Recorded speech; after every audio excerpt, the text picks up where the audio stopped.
Hello, dear social workers, and welcome to the second episode of 10 Minutes Social Work Podcast. I'm your host, Mahsa Kalyanpour, and I'm very happy and delighted to be here today and be able to discuss some very interesting topics about dementia with you. I hope you all are doing well and having a very nice day and are ready for the second episode. Before we get started, I would like to apologize to you all because of my voice. I catch a bad cold. I'm still recovering, so I'm really sorry about that. Now let's move on to our second episode, which is the second part of the biological aspect of dementia. We are going to discuss some topics that we didn't have enough time to cover them in the last episode, which includes risk factors, hearing loss, and dementia, which is very crucial for social workers to know about because this is where we can design and conduct effective psychosocial interventions for our older adults clients to increase their quality of life. Symptoms, treatments, and prognosis are other topics that we are going to discuss them in this episode. Now let's move on to risk factors. Why is it important for us as social workers to know about risk factors? Because if we know them really well, it helps us to detect the high risk clients among our clients and take some preventative measurements to make them less probable to get diagnosed with dementia in later life. I read them to you. Age, people over 65 years old are more prone to getting diagnosed with dementia. High blood pressure or hypertension, high blood sugar, or older adults who are diagnosed with diabetes, being overweight or obese, smoking, drinking too much alcohol, being physically inactive, which is prevalent among older adults because as we get older, the more challenging and complex and complicated the movements and physical activities will get, and being socially isolated, which is also prevalent among older adults, depression, which can be result of being socially inactive or less active, and hearing loss, which we're going to talk about dementia and hearing loss and the link between them a lot in this episode. Some our scientific articles are also mentioned poor diet, low levels of cognitive engagement, traumatic brain injury, and air pollution as the risk factors for getting diagnosed with dementia in later life. Before we get into hearing loss and dementia and the link between them, I'd like to dedicate 1 or 2 minutes to talk about hearing before we get into hearing loss. What is hearing? Hearing is a mean to collect data and help us to perceive the world around us and understand it and collect data from those surrounding as input and be able to process them with our brain. So it helps us to understand what is going on around us. So it's very important mean for us. While hearing loss is the lack or any interruption in this data collection through hearing, which is considered as hearing loss.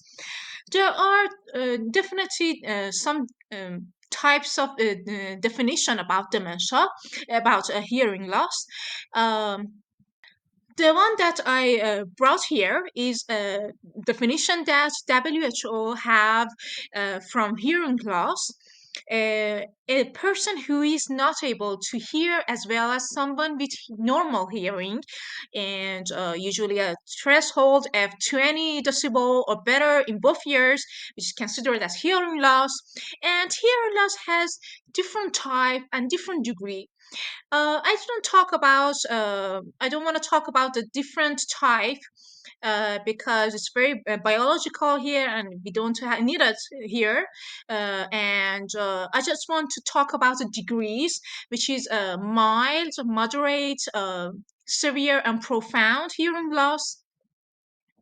So those that are having or suffering from hearing loss, they have problems with that data collection from their surrounding, from their hearing aspect. I mean, so it's very important because it's very crucial for us to hear sounds or hear people talking and be able to have them as input and process them and be able to respond to them based on scientific articles that I studied for this podcast, for this episode.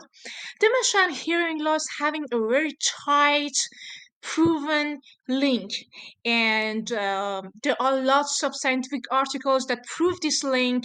And you just have to search hearing loss in dementia in one of the scientific databases like PubMed, and you see lots of articles that publish to show the proof between hearing loss and dementia. To begin with, hearing loss and dementia, both of them, are highly prevalent neurologic condition in older adults. Each of them, even separately, having a considerable impact on older adults and their quality of lives. Based on the available scientific articles, hearing loss in midlife has been estimated to be responsible for 9% of cases of dementia, which is a very high percentage.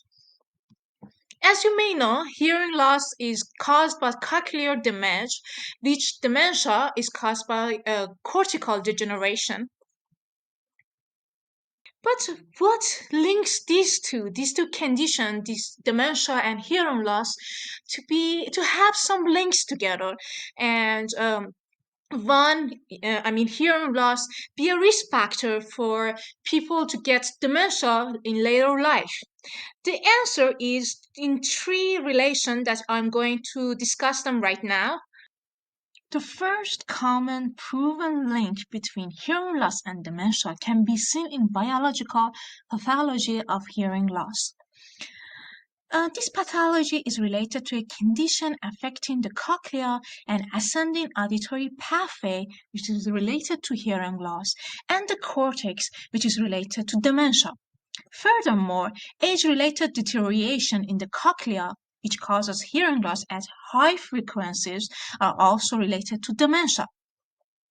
Another biological link between hearing loss and dementia can be seen in vascular type of dementia. In the last episode, we talked about vascular dementia as a type of dementia.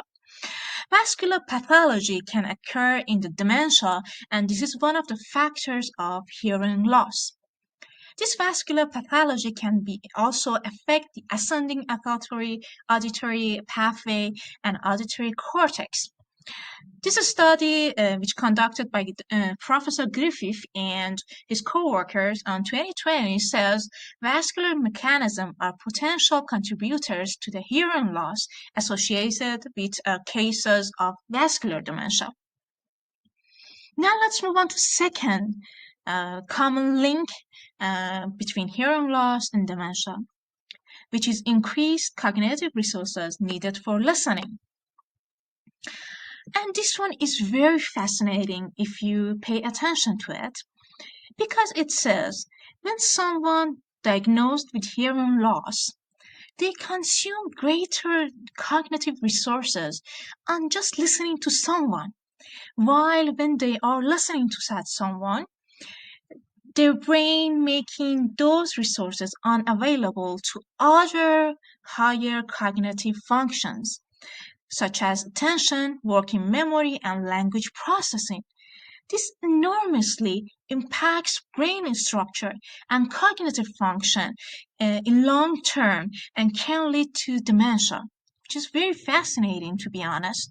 How hearing loss can affect our cognition and leading us to get dementia.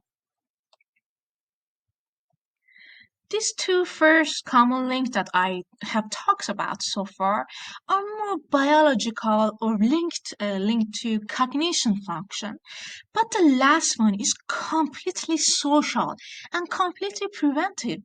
And social workers can really design very creative and good psychosocial interventions to prevent from this impoverished environment causing decreased cognitive reserve, which I want to talk about right now, which is very fascinating if you think about it.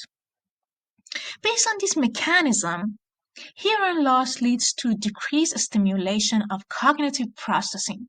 To elaborate, hearing loss causes auditory deprivation and creates an impoverished environment with diminishment of speech and language as input. Without any social interaction as an input, this will negatively and destructively impact brain structure and function in long term, which subsequently increases the risk of developing dementia in later life. The article that Professor Griffith conducted also says that people with hearing loss have less access to verbal and emotional info in the speech, and this can be a critical mediator of intricate social interaction, which can negatively affect the brain in long term as well. All of this diminishment of speech and language, this absence of verbal and emotional info in speech can cause or result extreme loneliness and eventually dementia. And all of this social withdrawal, social deprivation, social isolation leads to depression, anxiety, and lower quality of life in older adults living with hearing loss. So, this makes hearing loss one of the most important and most preventative mechanism because it's focused on the social aspects. And social workers, as a social experts, can use this leverage of social interaction and try to improve poor social interaction in older adults with hearing loss and keep them socially active by participating in social activities to avoid loneliness and poor social interactions, which can put the patient with hearing loss at a greater risk of dementia. Another critical point to mention here is that when we are talking about hearing loss, we are more focused on the untreated hearing loss, and when the patient does not use any prescribed, fitted, or precisely programmed hearing aids or cochlear implants, those patients are at a greater risk. But it does not mean that if you use these devices, you are 100% immune to dementia. The reason is that older hearing aids are great, almost magical devices, and nowadays with AI technology, they are constantly improving, but they bring their own condition and challenges with them for the person with hearing loss. Hearing aids, if not programmed perfectly, can increase the background sound of noisy places like restaurants a lot, causing hearing fatigue, because they are constantly consuming energy to understand what others say despite the high background noise. And so many older adults finally give up their hearing aids and withdraw them from that withdraw them from social interactions, which can again lead to loneliness and negative impacts on the brain structure in long term. Now let's move on to the symptoms of dementia. In the last episode, we talked about symptoms of dementia, but I want to repeat them to be a kind of very little reminder for you all. And as I said in the last episode, the symptoms of dementia are gradual, persistent, and progressive, and it causes changes in cognition, function, and behavior. In the matter of cognition, memory loss, communication and language impairments, agnosia, and apraxia is apparent. In matter of function, impaired executive functions such as reasoning, judgment, and planning is apparent and obvious. And in a case of behavior, agitation, apathy, aggression, psychosis, hallucination, and delusion, and etc., is very obvious. But what about dementia treatment? With the current amount of knowledge that we have of dementia, dementia is unfortunately not treatable. Maybe in near future, we discovering new types of medications or developing novel medical procedures, we will be able to cure dementia altogether. But current treatments that are available to patients right now are focused to just alleviate and ameliorate the symptoms, and they don't have any impact on the disease itself. Dementia has a poor prognosis and its mortality risks are at least 2 times higher. And based on scientific and medical predictions, dementia will be soon the leading cause of death among older adults, replacing cardiovascular diseases in the list. This was all about the biological aspect of dementia. These are the resources that I used in this research based podcast for the biological aspect of dementia. I show them to you. Maybe you want to go to and find these articles and be able to read them, have a better insight of biological aspect of dementia. And if you like this episode and if you learn about dementia from it, please like and subscribe and introduce this channel to your friends and social work colleagues to help them have a better knowledge of dementia. Have a good day and bye.